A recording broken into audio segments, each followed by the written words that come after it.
What an incredible rally. Bitcoin went up by more than 10% in the last week and all the altcoins are going up as well. Now the question is, how sustainable is this rally and what's driving all of this? Let's have a look at some data most people are not considering. Now the best performer among the top 100 today is IMX, Immutable X. Here is the chart, and instead of going very smoothly up, there seems to have been two kind of short squeezes, right? Very quick bursts of performance. And that happened while IMX was one of the worst performers in the last year. Now that's interesting, right? The worst performer recently is now bouncing the most during a day like this. Here are the top 100 altcoins in terms of market cap and their performance in the last year. Immutable X was the fourth worst performer. Before the rally today, it was actually the worst performer. This gives us a potential hint, right? Maybe Celestia and WorldCoin have some more way to go. But yeah, in general, the best performers recently had been the worst performers this year. Now, the bad performance of IMX was completely justified because the token was extremely inflationary. Here is the token supply over time. We went from 140 million IMX tokens to now 1.8 billion. So that's more than a 10x in supply. Now in the future, the supply won't grow that much anymore, relatively speaking. And that makes it a better target for a short squeeze. Now, even though the altcoins tend to be going up today, as a whole, when we look at Bitcoin relative to the altcoin market cap, Bitcoin dominance still continues to rise. Now that's a bit of a red flag, right? If everything is now bullish, why are the altcoins still doing worse compared to Bitcoin? This is the Bitcoin dominance. And historically, that only crashed when it was close to 70%. So when Bitcoin dominance is going down, that means we've got an altcoin season. The altcoins do very well, and they tend to do well during a relatively short period of time. So the rallies are very quick and the underperformance tends to take its time. And currently, Bitcoin dominance still is going up. It's still not losing versus the very risk-on assets. Now have a look at this chart. This is Bitcoin relative to the Nasdaq 100 relative to technology stocks.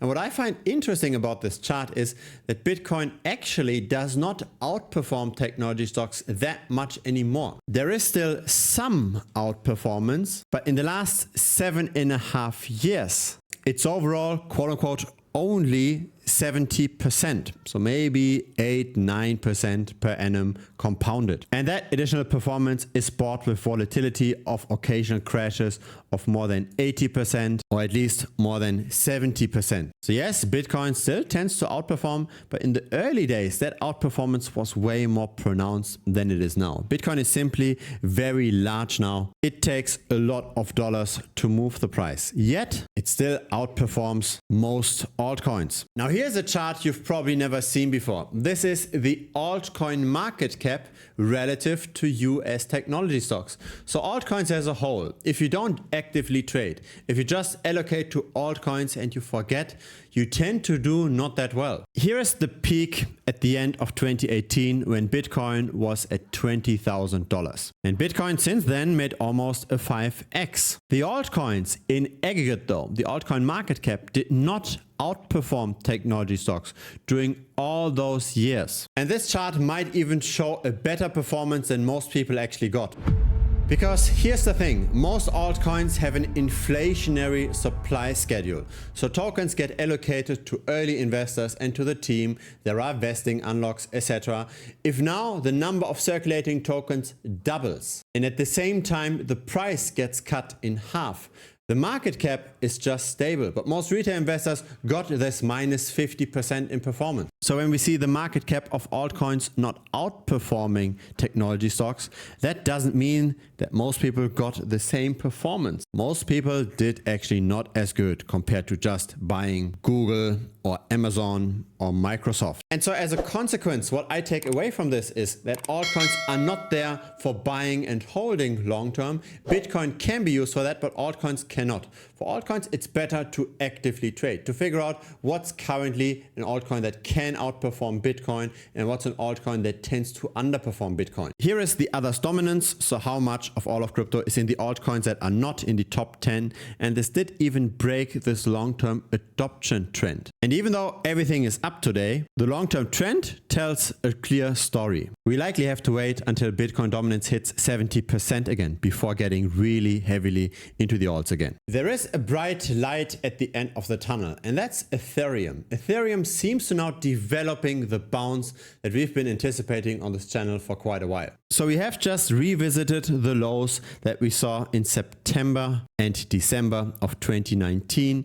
And in the last days, we are now coming back up. The potential risk to the reward is now very, very positive for Ethereum. We can take a relatively tight stop loss and we can lever up this position quite significantly. Now, why is Bitcoin able to rally that much in the first place? The stock market isn't doing that great and Bitcoin is holding up comparatively well. One explanation is the value days destroyed multiple. So the long-term holders are currently not selling their Bitcoin. So any purchases we now face are not set off by sales of the larger Bitcoin investors that tend to hold the asset for the long term. Yet in the grand scheme of things, right, just looking at the different cycles, we are still elevated. There is still risk in this market.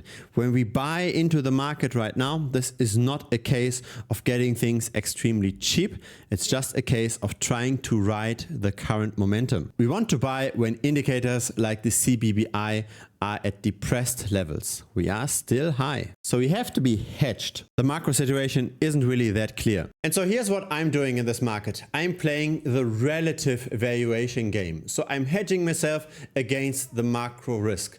If I see an altcoin that tends to underperform, I bet on falling prices of that altcoin, but I'm also hedging versus the macro. So I'm buying equal amounts of Bitcoin at the same time. When I see an altcoin that's extremely cheap and I want to buy this, then I am shorting Bitcoin to the same degree at the same time. So again, to be delta neutral in terms of the macro environment. So here's how that works. For example, this is Balancer in US dollars. It's a token that tends to go down again because of token inflation. The issue is that sometimes Bitcoin goes up and then as per extension, Balancer tends to go up as well. This is a 700% gain.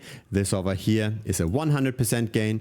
This over here is another 100% gain. So we've got all of those rallies, and when we are shorting Balancer, there's a good chance we get stopped out during those rallies.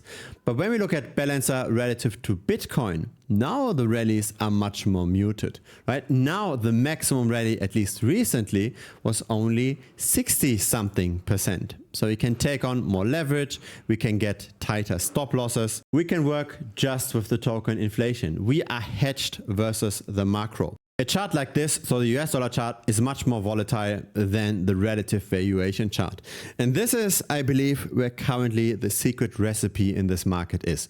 We don't want to just bet on the macro unless we've got a clear opinion on the market. If we don't have that, if we are still rather on the cautious side because prices aren't necessarily incredibly cheap, it's better just to work with the idiosyncratic movements of an asset. So we take away all the macro influence by betting in the opposite direction of our altcoin position using Bitcoin. If you want to know more about this approach, I've published more than 100 tutorial videos in the premium membership of this channel. The link is down below. If it's your very first time here, feel free to subscribe. I publish this regularly. A like would be very much appreciated as well. So see you again next time, either on YouTube or in premium. Cheers!